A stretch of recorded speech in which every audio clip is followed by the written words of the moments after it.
Hello again and welcome back to The Sound of Economics. I'm Nicholas Barrett. And I'm Gontran Wolf.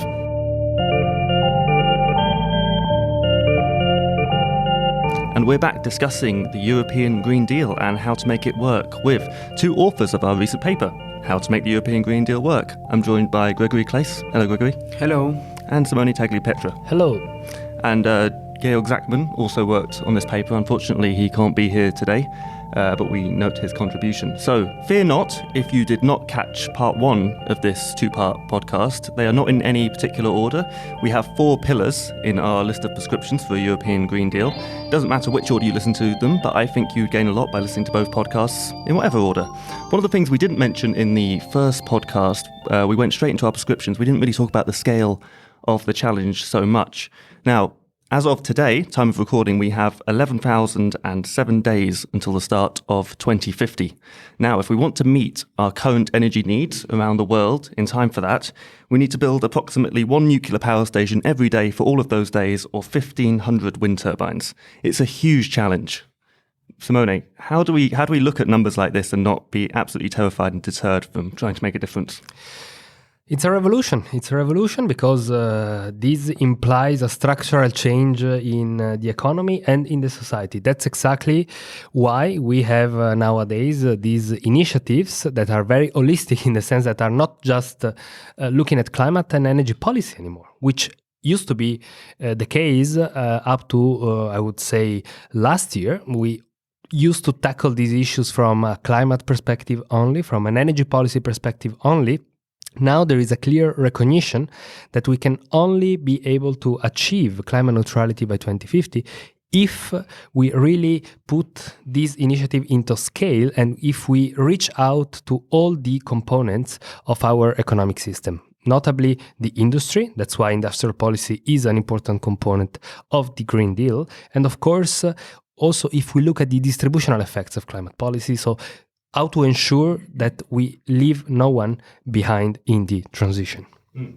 No, if I may, yeah, that's why our 4 pillars are really complementary, and that's why it's not about climate policy. The first pillar is really classic climate policy, but it's true that the second one is investment policy, which was generally more of a macro policy. So the third one is industrial policy, which used to be also very separated from the other pillars, and the last one is social policy. So generally we saw them in silos, and here we use all the potential levers at our disposal to tackle climate change. On the order of magnitude, I think that Gregory can give you one number on the investment requirements. No, on the magnitude, what we mentioned in the paper is this 300 billion number per year of additional investment, and it's a huge number. And actually, this number is for a target of 40% reduction by 2030.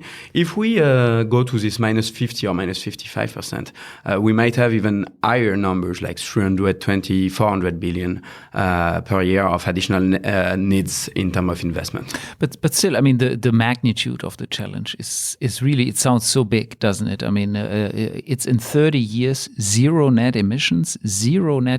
I mean, I look out of the door, there's only combustion engined cars. I mean, fueled cars. How on earth are we gonna make it in Europe? How can we ever achieve such ambitious targets? Well, my point would be look back at what we did with the electricity system over the last 10 years. 10 years ago, wind energy, solar energy were still niche. Now they are mainstream. And just to give you one simple number, think about the fact that the cost of a solar panel has declined by 95% over the last 10 years. So the speed of the technological development in this field is astonishing, and this is playing in favor of the viability of these initiatives if the current policy frameworks are put in place. Okay, so let's perhaps zoom in a little bit on the industrial policy side, because that's I think an important aspect you emphasize very much in your paper as a way of speeding up, if I understand correctly, the technological change also. And in a sense, you had one big experiment on this, which was the German Energiewende during so energy transition, during which Germany massively subsidized solar panels. And arguably that was a big industrial policy because it actually helped the world to advance with solar panel energy. And in the end, actually, there's no solar panel producers anymore in Germany. So it was a huge subsidy to the rest of the world. Perhaps the EU and Germany gave back what we emitted more than the rest of the world. But is that the kind of industrial policy that you have in mind? I mean, what kind of industrial policy makes sense where we speed up technological change, but where we also, as Europeans, benefit from it in terms of our industry? Well, in principle, we believe that the European Green Deal can only work if it really takes on board the industry. We need to make sure that this transformation towards climate neutrality is an industrial success. Now, the question is how to do that. We see 3 different levels of action there. The first is to promote disruptive innovation. We in Europe are good about innovation in, for example, certain sectors like the automotive industry, biopharma, and so on and so forth. But we have been lagging behind in sectors from digital to renewable energy and batteries and electric cars. So we need to catch up by fostering disruptive innovation in this field.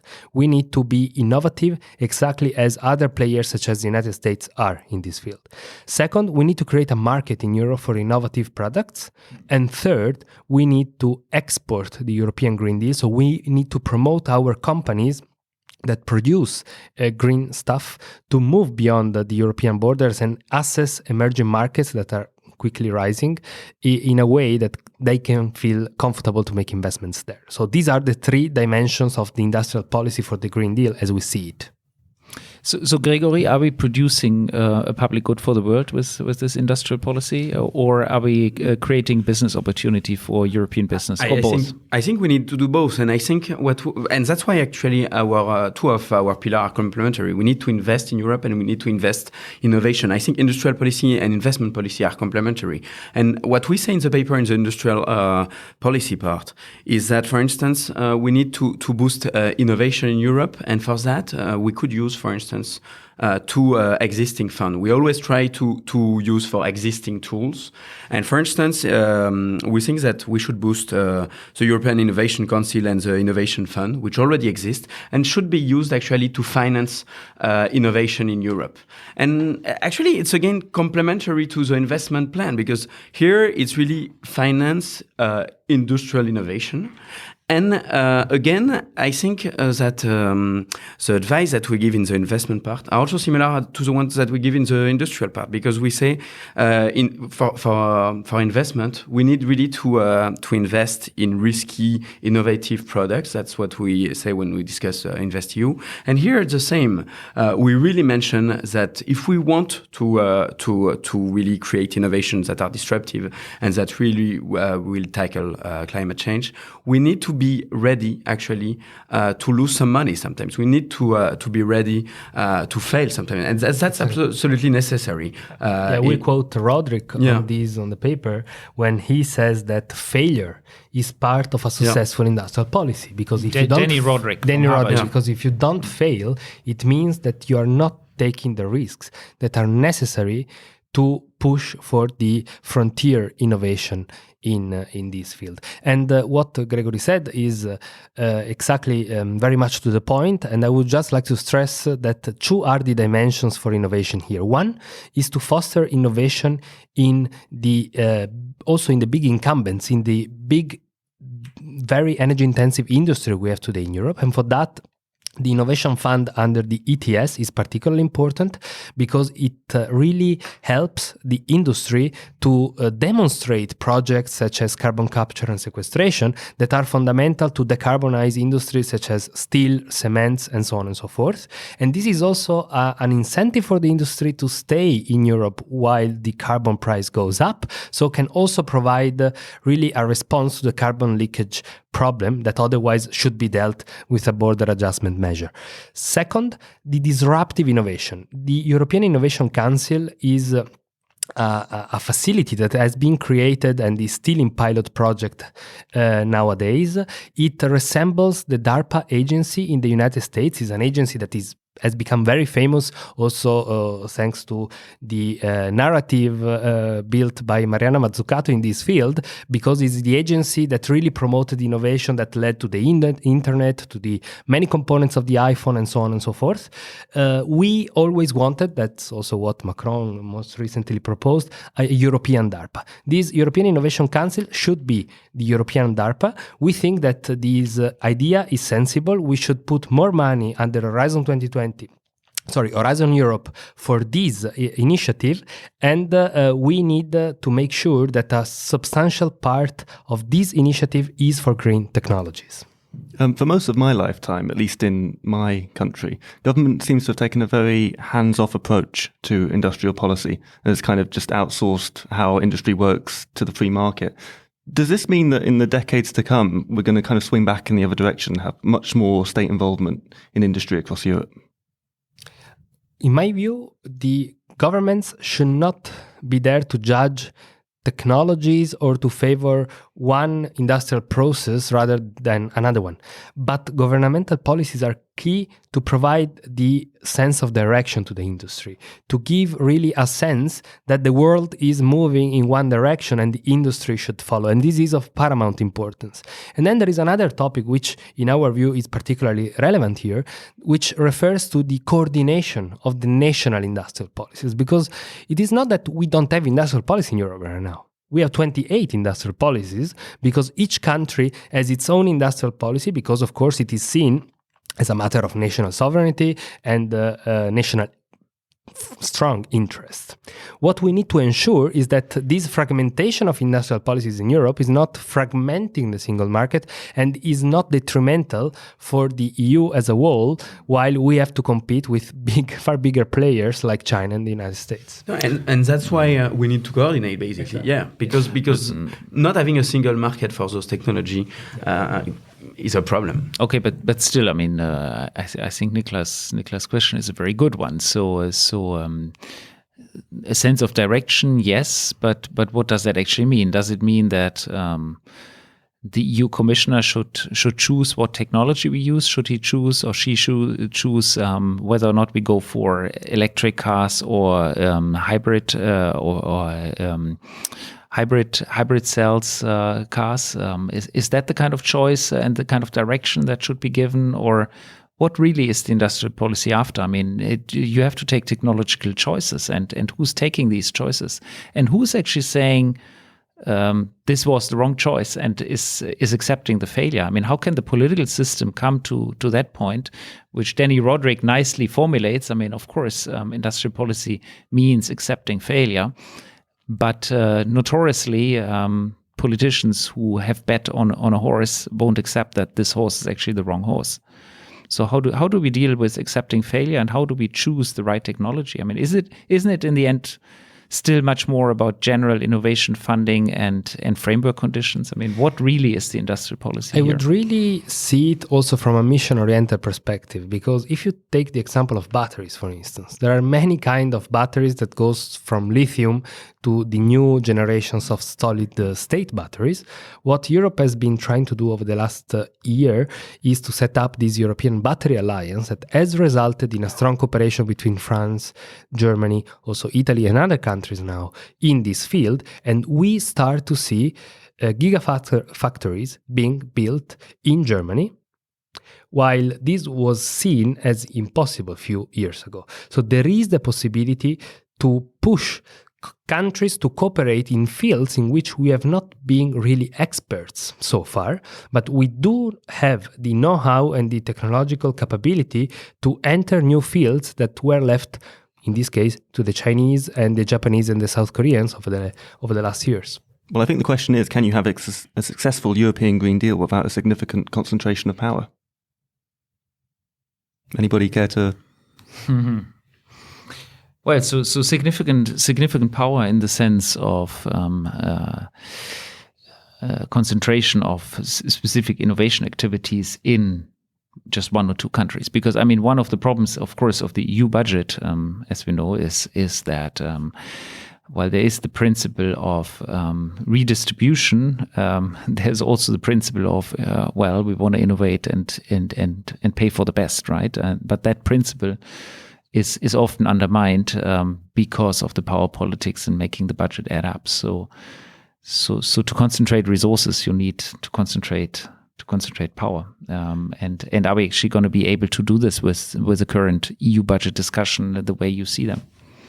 But in our paper, I don't think we advocate for concentration of power. I think, the role that we give to the EU and to the Commission in particular is to coordinate also national policies in general and to arrive to harmonized standards, etc. Also because if you, for example, take the example of the automotive industry, value chains are really now widespread across Europe. So we have been thinking about that last year with a paper also published with Renilde Wegelers here at Bruegel, and we tracked the value chains of the automotive industry in Europe, and you really see that much of the components that are used then in Germany for the assembly are made in Slovakia rather than in Poland. So there is a European value chain, and with think that we should build on this. And one of the things we're going to need is a new culture of procurement. Absolutely. That's a fundamental ingredient for the market creation. When I was saying that 3 are the levels, the second one is the creation of a market for innovative products. And this basically means that it's not sufficient to push innovation, because even if you have the best inventions, the best innovative products, but there is no market for them, this is not a successful industrial policy. So we need to ensure that there is a receptive market for innovative products. And one prescription that is the typical Brussels bubble prescription is you have to complete the single market, but we go beyond and we say, well, why don't we also make a better use of public procurement? Public procurement in Europe represents 16% of the European economy. It's a large share. So think if we make use of public procurement rules to push, for example, for clean cars rather than renewable energy technologies, this would represent a fundamental way to create a primary market for these products that would allow the European companies and other companies to get the scale necessary to then move to the wider market. This is, in our view, a very sensible tool. But can I push you a bit on this? I mean, sure. I mean, having some sort of common procurement will be extremely strong demand factor on the industry, because the public sector is just so big as someone demanding, for example, cars. I mean, think of all the public cars that are being used in the police departments and so on and so forth. I mean, this is a huge demand pull. So if they were all to buy electric cars, that would be great for the industry and great for developing that industry. Yet, all of these national police offices and so on have been looking into this, and very often they take explicit choices not to buy an electric car, because the electric car still does not fulfill the criteria that are needed for a police car, such as a certain driving range. So aren't you in a sense putting the cart before the horses? I mean, if the technology is not there yet, and if things are not fulfilling the criteria, well, why should the public sector actually take a hit and have suboptimal products? But I come from Italy, as you can hear from my voice, probably in my pronunciation. That's okay. And I'm from Germany, so my voice is also. And in Italy, police have all kinds of cars, from a small Fiat Panda up to the Lamborghini. We are not claiming that the police should replace the Lamborghini with an electric car tomorrow, but they can start by replacing the Fiat Pandas tomorrow with a Lamborghini, so a small car. So this is just to say that we should not push necessarily... Sorry, they should replace the Lamborghini with an electric car. With a Tesla. Not the not the Lamborghini, but they can start with the small cars for the city centers. That's possible as a first step. So, okay. So that's my point. And we should not, of course. So the cheap Fiat Panda gets replaced with an expensive i3. Renault Zoe.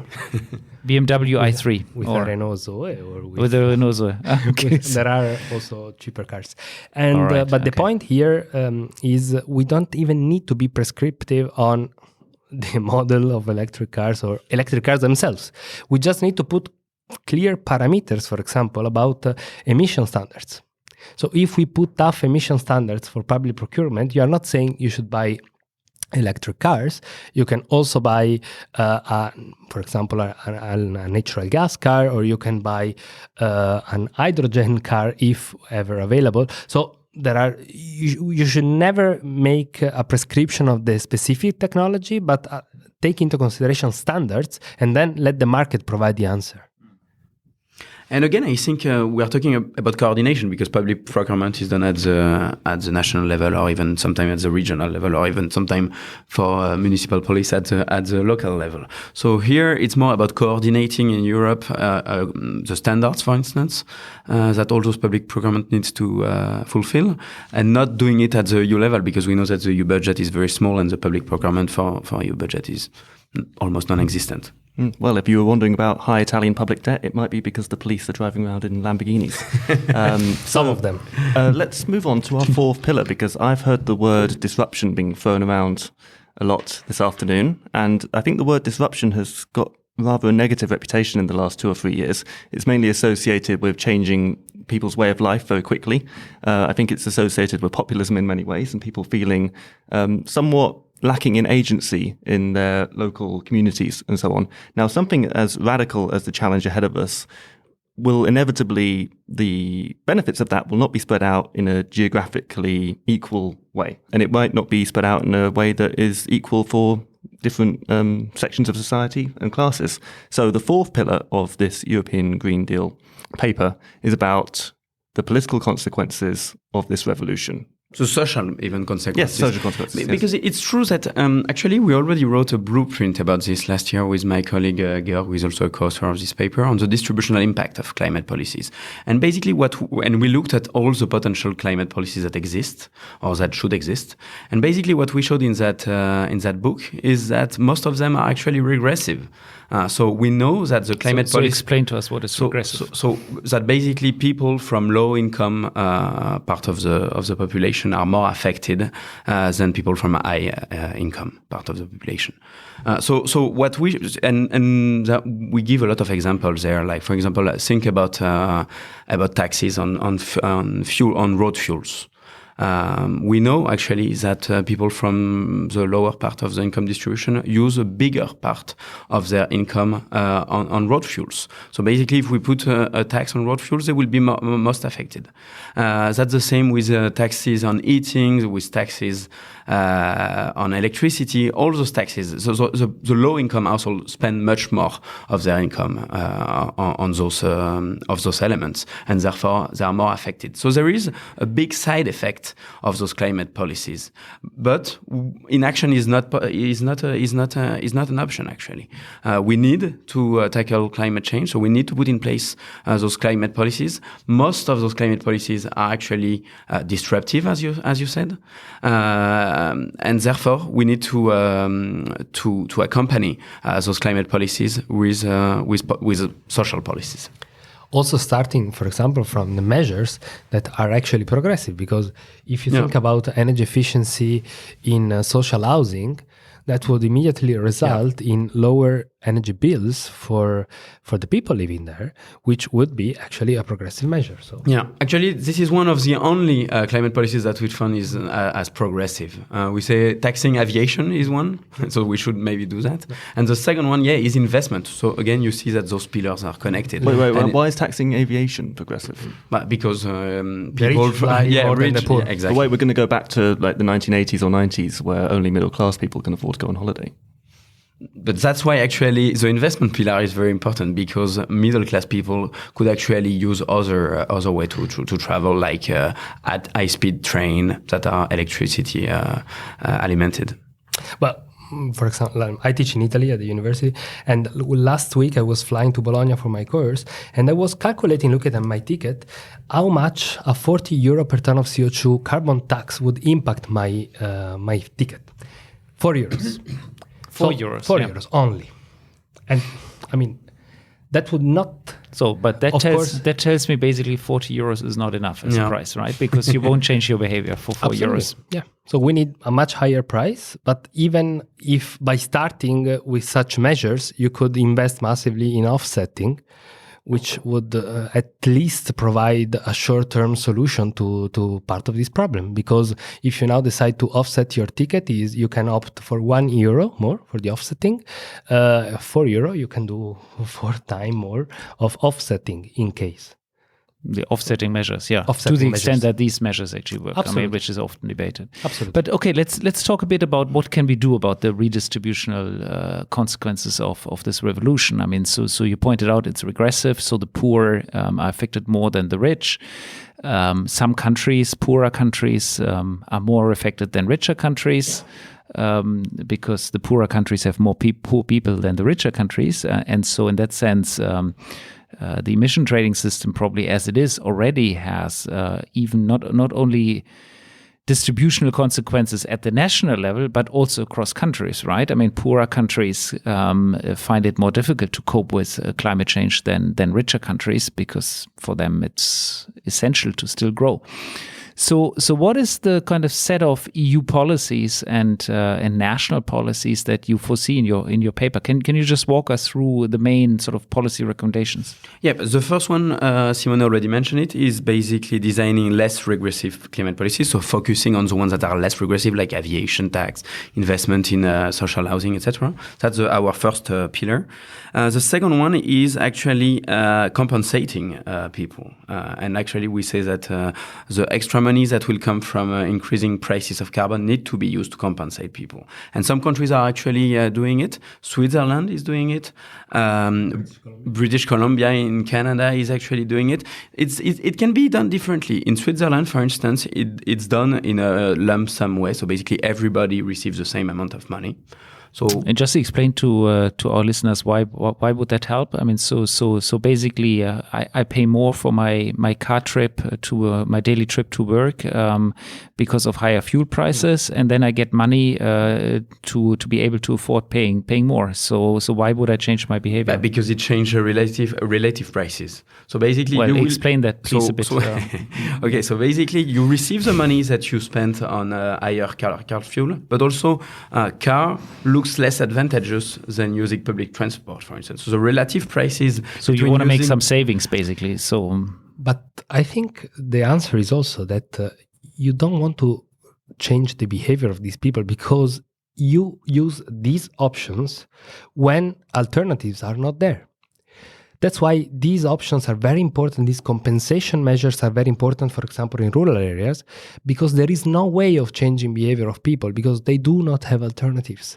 If you don't have the public transport that's the investment system, side. You need investment. Both. Yeah, but you need both. You need both, and you need these compensatory measures, at least in the short term, if the price of carbon is going to be up. So basically, compensation is also to avoid the political backlash. Yeah, exactly. And investment is really to change the behavior. So both are complementary. You want to avoid what? You want to avoid the backlash, because otherwise politicians will never. No, but the change of behavior comes also from the change in the price, right? So from both. Okay, so now it's a 3 pillar. You can also imagine a reduction in the compensation as the alternatives will grow and materialize, such as the public transport systems. Well, that's going to be a bit of a hard sell, isn't it? Taking the compensation away as time goes on. Surely once you start it, it's going to be really hard to withdraw it. But anyway, actually, if you finance this compensation with the money from carbon taxes, then anyway the money that will be used to compensate will go down. So politicians, I think, need to be really clear about this. Well, but I mean, let's say the social measures, I mean, the compensatory measures are basically funded out of your budget, right? I mean, so governments have budgets and they have certain social policies. And what you're saying is, well, at the moment when you introduce a CO2 tax on, let's say, transport fuel, you will want to reduce the untaxed minimum income, for example. Right, so you will say instead of leaving the bottom 6,000 euros untaxed, you leave the bottom 7,000 untaxed. British Columbia is doing, for instance. So that's a very simple measure, but it's a general tax measure, right? So the budget in the end is still has to add up. So and I think, as Nicolas says, I mean, so once people have these benefits, you can't take them away, right? That's why politicians have to be very transparent. They have to say, okay, this compensation comes from that money. And therefore, when that money will disappear because we are not emitting CO2 anymore, then you will not be compensated. Well, So you transparency you tax and somebody accountability else. is very important. You tax somebody else. You tax the rich afterwards with something else. No, because actually the tax because basically the compensation and the tax on CO2 are equal. So you don't need that money to do something else. You need that money only to compensate people. No, go on. Yeah, I also wanted to flag that this is, of course, a very important component of the social dimension of the Green Deal, which is how to compensate the low-income households for the climate policy we put in place. But there is also another component, which is really more looking at the regions, because there are regions in Europe that will be affected in a more substantial manner by these decarbonization plans than other regions. And this is notably the case of coal mining regions in Europe. This has been a long-lasting issue, and this is also a key driver for certain countries, such as Poland, not to embrace yet the 2050 climate neutrality target at the EU level. Now, we in the paper looked into the numbers and really came up with the idea that this issue is very limited in either geographically and in size. So this means that Europe can provide a solution for this issue with a facility, the European Globalization Adjustment Fund, that is already there. And it should be just scaled up and also applied to this decarbonization purpose. Just to give you one number, it is estimated that 160,000 jobs will be lost by 2030 in the coal sector in Europe if we keep up with our decarbonization trajectory. Well, out of these 160,000, 110,000 jobs, so most of them, will be lost in any case due to the fact that these jobs are not competitive anymore vis-a-vis, for example, the Chinese market. Again, in Italy nowadays, we are seeing a big crisis concerning a factory, Ilva in Taranto, which is the largest steel maker in Europe. More than 20,000 jobs are involved in this issue, and ArcelorMittal seems to be willing to run away from these commitments they previously took. This is not due to climate policy or to decarbonization, but is due to the fact that other steel makers in the world, notably in China and India, are more competitive than that particular production.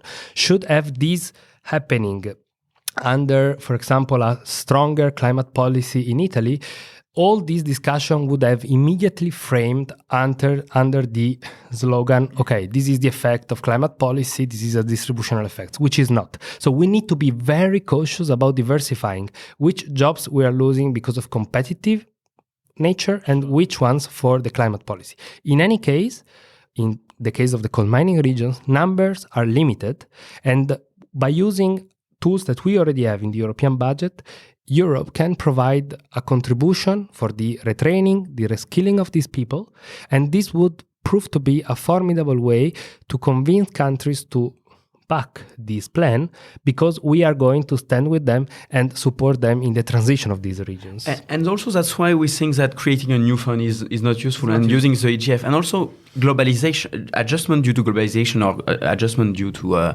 climate mitigation. Sometimes it might be difficult to see where it comes from. So actually combining the two and having a more general European adjustment fund that do both is much more, it's much smarter. Because the phenomena are really similar, specular, and two sides of the same coin, basically. And actually, it's also a way to improve active labor market policies in Europe. Because actually, when we wrote a paper a long time ago on the EGF, we noticed the European Globalization Fund. European Globalization Adjustment Fund, sorry. We saw that active labor market policies, so policies to retrain people that lose their job, are very different across Europe. And actually, having a fund that finances that and also encourage to share best practices is a way to harmonize these policies in Europe and to use the good policies that have been developed, for instance, in Scandinavia, and use them also in Italy, in France, in Germany, etc. By the way, we had exactly a similar fund in the 50s in Europe under the coal and steel community. It was a fund for the retraining and reskilling of people that were losing their jobs in these two sectors. And this fund lately became the European Social Fund. So it's history 2.0. Well, I think it's going to be very difficult because I think of areas of the north of England where a generation ago thousands of people were employed in coal mines, and now they have huge wind turbines just off the coast, but the people who maintain them, they come into the city once a week or once a month, they spend one night in a hotel, they go out on the boat, they check the wind turbines, then they leave. And it does very little for the local economy. So I think it's going to be very That's difficult. why retraining those people, maybe it was not done in the UK, and maybe that's a problem. I just don't know if it takes the same manpower to provide all that energy. Anyway, before I liberate you all, I'm just going to pose one more question about the way this is done, because the European Union has obviously pledged to be carbon neutral by 2050, but so has the United Kingdom. They've passed a law to be completely carbon neutral by 2050. So this will be an interesting kind of test of whether the supranational body is more effective or less effective than the nation state in doing this. So If Brexit happens. if Brexit happens, yes.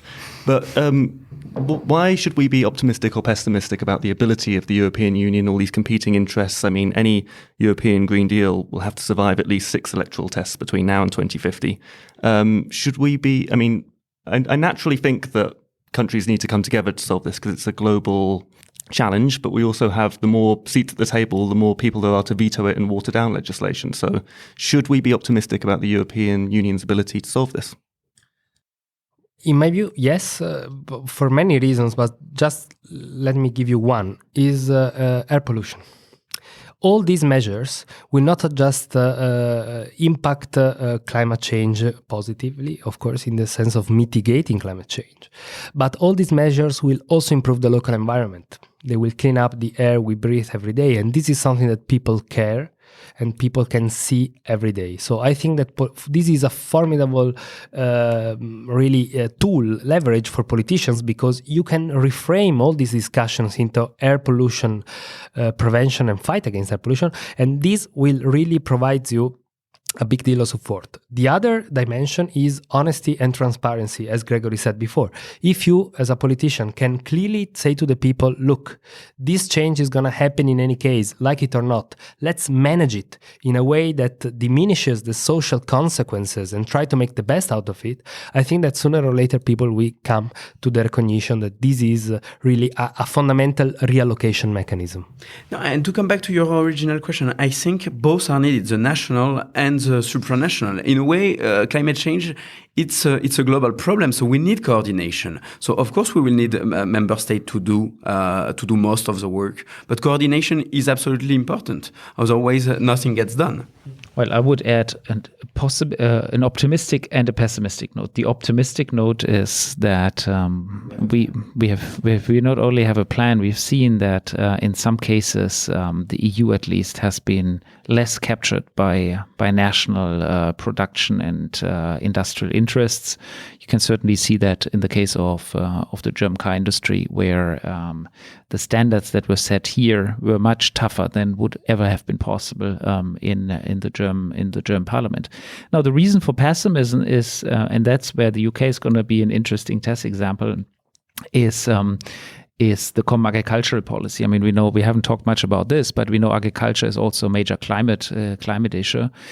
And we know that the European agricultural policy is actually a very bad policy for biodiversity, for climate policy, and for many other things. And we haven't seen much change, and I don't see much change, unfortunately. And the UK, in turn, has a strong debate on how it could actually have a different agricultural policy. So it's going to be an interesting test case to compare the UK and the EU on that dimension for sure. Well, you can read Bruegel's plan for the European Union's response, and that's called How to Make the European Green Deal Work. It is at bruegel.org. Please go and read it. Thank you, Simone. Thank you, Gregory. Thank you, Guntram. We have 11,007 days before 2050. Good luck.